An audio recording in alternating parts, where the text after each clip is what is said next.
Good morning. My name is Christopher Wilson and I will be conducting your speaking test today. Could you please tell me your full name and candidate number for verification purposes? My name is Hồ Chị Huyền Trang. In part 1, I'm going to ask you some questions about yourself. Which day of the week is your favorite? I guess my absolute favorite day of the week has got to be Friday because it's the day before the weekend where I can have some time off for myself to enjoy various leisure activities of mine, such as watching Netflix or reading novels.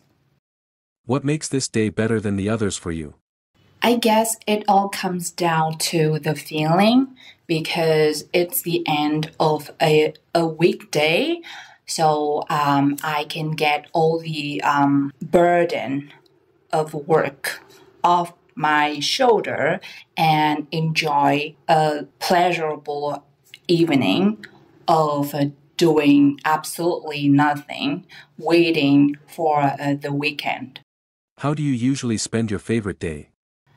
As I finish my work at 5, I would just relax and unwind for a bit before following my regular routine of preparing dinner and then getting ready for a cozy night in bed with a good book or a good sitcom on Netflix, a well-known streaming site that I visit frequently.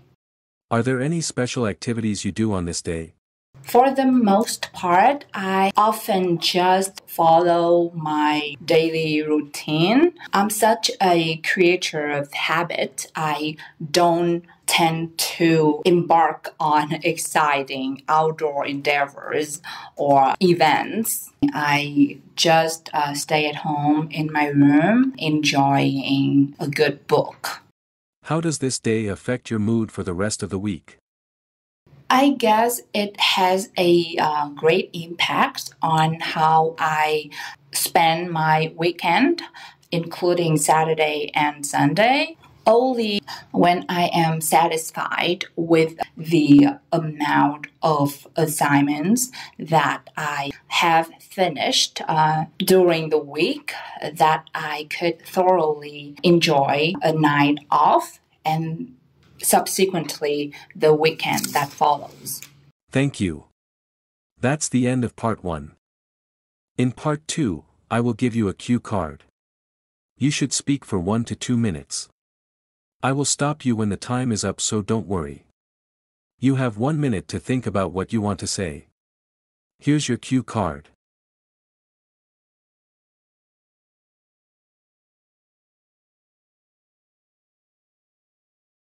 For this part, I would like to talk about Da Nang, a seaside city in central Vietnam. As a matter of fact, I have visited this beautiful city at least several times before. The city is indeed well known for its breathtaking scenery as well as a spectacular street food scene filled with delicious and tasty dishes. To me, personally, Da Nang is probably one of the most beautiful and mesmerizing regions in Vietnam, thanks to its huge range of majestic monuments as well as iconic landscapes that tourists can't take their eyes off whenever they visit this peaceful and tranquil area. I genuinely hope that in the future I will afford to visit Da Nang for a week or two every year so that I can just let my hair down and recharge my batteries before coming back to Hanoi. That's the end of part 2. Moving to part 3, let's talk about places. What are the differences between modern towns and modern cities? I believe that the most noticeable discrepancy here is the atmosphere. While modern cities or metropolises are always full of hustle and bustle, modern towns or the countryside has a quiet and peaceful environment which enables residents and and visitors, out of town visitors alike, to relax. Why do some people like to visit historical sites? I guess many men and women have this pastime because they are bitten by the history bug and they would like to know more about the events of the past as well as see those ancient ruins with their own eyes so they can somehow understand the architecture style of their ancestors. How can people preserve historic cities and historic buildings? I think that when it comes to the preservation of historic and ancient constructions, it definitely requires the cooperation of the government, corporations, as well as the public. All parties have to join forces in order to pull together enough fund to renovate or rebuild the damaged parts of the structures themselves, as well as to maintain their well-being in the long term. Is it the government's responsibility to preserve historic cities and historic buildings?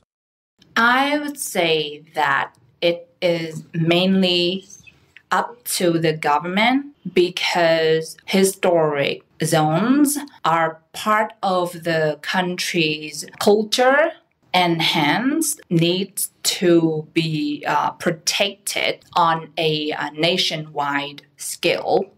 And the state has all the resources at their disposal to do so. Does historic preservation contradict economic development? Not at all. I strongly believe that historic conservation and economic advancement can be done in tandem. For example, when ancient ruins and majestic monuments are preserved effectively, they can serve as popular tourist attractions that lure individuals from all over the world to the city and thus enhancing the livelihood of local businesses. As a result, the economy as a whole can flourish and thrive. What do you think will happen to historic buildings and places in the future, and why? I predict that in the future, those iconic landmarks will at least stay as is, since I can see that all renovation and preservation projects have been seen as a priority for many governments in all four corners of the world.